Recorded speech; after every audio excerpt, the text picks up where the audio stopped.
Yan, mga pinabiling drum ni Madam. Para sa basura na. Mga drum. Gel. Para gawing basurahan. Yan. So, para yan sa basura. So, sila doon na bumili niyan at si Ma'am Shinji sa City Hardware. Ayan. So, perfect na, no? Kasi meron ng saktong paglalagyan yung mga basura. So, masegregate na nila ng maayos. Hey guys! Okay. So, ayan. Meron mga pinamili si Madam doon, mga container drums. So, para yun sa, ano guys, sa mga basura. And, bibili sana siya ng mga upuan. Pero, cancel na lang muna kasi yung drum yung inuna. Meron kasing plano si Madam guys na mag-rental siya ng mga upuan. So, sa mga gustong mag-rent, ganyan sana yung plano niya. Madami naman ditong mga upuan, pa-rent niya, pero hindi kasi nagpo-post din sila dito, so walang nagre-rent. Unless na kung merong pupunta dito, pwede silang gumamit. And guys, yan din kasi yung plano namin ni Neil soon na mag-rental, mga ganyan ba. So, yan talaga yung gusto namin i-push kasi alam niyo naman, di ba, yung vlog, hindi permanente, kaya naghahanap din talaga kami na pwede namin pagkikitaan na business. So, we're planning talaga na mag-business guys, kaya soon, hopefully, in God's grace, matuloy yan yung plano namin na mag-business soon. We don't know kasi, lalo na ngayon na yung blow up ko, mahina talaga siya guys, humina siya bigla, pero kailangan pa rin magpatuloy. Kailangan pa rin magpatuloy guys, kaya dito tayo ngayon sa function hall, and grabe yung tournament dito guys. May tournament na nangyayari dito sa function hall. Naglalaro sila ng pickleball. So, meron pa premyo si Madam nito. Kaya grabe yung ano nila. Tingnan natin. May naka-outfit pa. Oh, Ma'am Shi G! Si Ma'am Shi talaga ang panalo ngayon sa best in outfit. Oh, diba? Oh, this is Ma'am Shi G. Sada ni.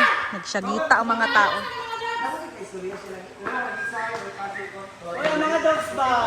Pa, Bisin Sports Attire. Pickleball 2026 Bisin Attire. So dito tayo guys para makita natin yung ano, sino magaling talaga ngayon. Ayan, so sa kabila si Britney at si Gigi. Dito naman Ma'am Shi G and Bating.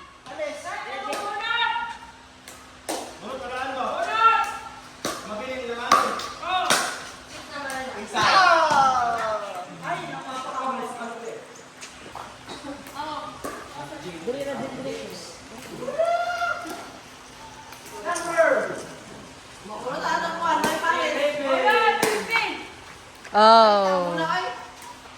So ano masasabi niyo sa outfit ni Ma'am Shi G guys?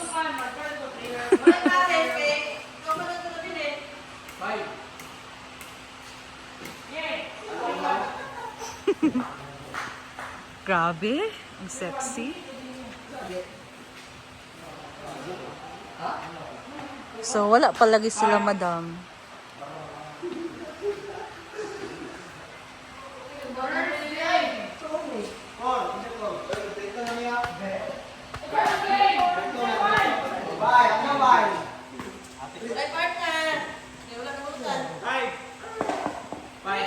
One minute, I don't know DJ.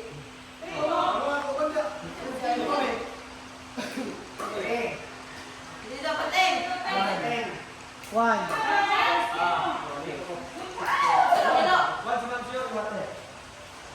Naggrupo pa sila guys. So sila yung mga sasali sa tournament ni Madam na pickleball.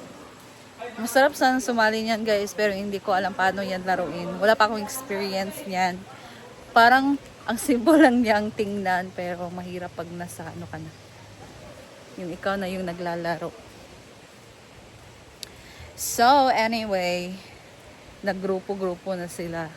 Hindi ko alam kung magkano yung premyo ni Madam. Parang malaki yung premyo ni Madam. Subisi pa ata si Madam nandun sa likod, guys. Hindi ko alam kung anong ginagawa nila doon. Meron kasi pumunta dito about doon sa pinutol na niyog. So, balik na muna ako dito. And pag-uwi namin ngayon, bili kami ng gatas. Hindi kasi wala ng gatas. Ay, kakapagod. So, andito si Marian lang naiwan. Si Gwen umalis ngayon. Guys, fast forward dito sa bahay. Ayan, nakauwi na kami. And sinabihan ko si Diva na baka pwede siya makapag-video din dito sa pinapagawang dito sa aming outdoor kitchen or ano ba to? Dirty kitchen, guys. So, ito nga yung problema namin dito. And at last ngayon, ano na siya, na maaayos na talaga siya. So, ayan, si Diva lang ng video nito, guys, kasi nasa farm pa kami ng time na ito. So, inayos na nga din dito, papalitan na itong gutter or itong clean set. So, yung kinuha namin sa hardware, ayan, dito yon guys, ilagay. So, ito na, daming kalawang na nga din itong mga plain set na nandito, ginamit namin. Sana na lang, hindi pa kami nagastuhan kung yung nilagay namin dito, yung gutter na talaga na may kulay ba. So, at least naman, maayos na talaga siya. And if uulan, makikita na namin kung meron ba talagang tutulo na dito or wala na sa wall namin. So, yan kasi yung problema. And din dito sa aming dirty kitchen. So, yan yung ilalagay sa doon, guys, sa ano ba talaga? Sa gutter, sa outer kitchen. So, ano na yun, mag-start doon sa may CR namin hanggang doon sa dirty kitchen. So, ito na, tinanggal na talaga siya. Kailangan kasing tanggalin yung yero dito, guys, or itong color roof para malagay ng maayos yung gutter. So, at least, maaayos na talaga siya and wala na kaming problema soon pag uulan. And hopefully, wala na talagang tutulo sa wall namin na tubig. Kasi makapal na talaga tong in-order namin na gutter. Ayan. So, thank you din kay Diva sa pag-video nito kasi wala talaga kami ng time na to, guys. Nasa farm kami. And then, naayos siya kaagad. Isang araw lang. So, ayan, ang saya-saya ng anak ko. So, wala na kaming problema soon. And hopefully, wala na talagang tutulo na tubig para kahit magluto tayo dyan sa dirty kitchen, hindi na tayo mahihirapan. So, marami pa talaga akong plano sa bahay, guys. Dito sa dirty kitchen namin. Gusto ko pang lagyan niya ng tiles. May mga natirang tiles pa kami. So, soon, ipapatrabaho ko yan. Tapos, maglalagay ako ng mga patungan para malagay ng maayos yung mga, mga kawali. Ganon. So, ayan. Ito nga yung mga isda ni Justin. Kanyang mga fish para aquarium. Ang dami dito, guys. Walay shoes. Para na talaga itong ang labas ng bahay namin. Daming isda. It's a... What's this? It's a...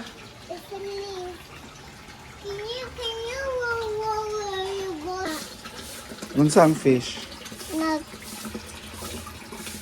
Unsa? What's that fish? Crocodile? Oo, crocodile. Nagagawa. Hello, net catfish. Oh, Is that a catfish? yeah. Ayan, dito tayo sa labas, guys. So, dyan yung namin CR. So, dyan nag-start, pinalitan or nilagyan yung gutter para walang tutulo na talaga dyan sa wall namin sa loob ng CR, guys. Kasi problema din namin dyan yung tutulo na tubig. And then, dito, ayan, binalik na nga din yung color roof natin. So, naayos na siya, guys. Ibabalik na lang tong yero. And then, dapat ano talaga siya. Basta hindi kasi tayo makakapunta dyan sa taas kung ano yung nagiging itsura dyan. Pero importanteng natakpan na talaga siya ng maayos. So, ang ginawa dyan sa ating gutter guys, same din sa ginawa dito sa labas o dito sa amin sa ang tawag dito sa may sala namin kasi problema din namin to last time. So nagawan siya ng paraan, and yung nagtrabaho din dito, itong gray na to, nagtrabaho din dito, siya din yung nagtrabaho ngayon. So magaling kasi talaga siya guys, ang ganda ng trabaho niya, malinis and maayos talaga siya. Kaya siya na yung kinukuha namin every time na meron kami ipapaayos dito sa bahay kasi kahit ano, malaki yung bayad sa kanya, at least sulit naman. And then, isang ano lang niya, parang isang araw na magagawa din niya. Tapos yung hingi niya din, hindi naman masyadong malaki, pero sulit na talaga siya guys. Kaya, next time, kung meron kami ipapagawa dito sa bahay, siya na yung kukunin namin. Dito lang muna ako guys. Thank you so much for watching, and we'll see you again in my next video.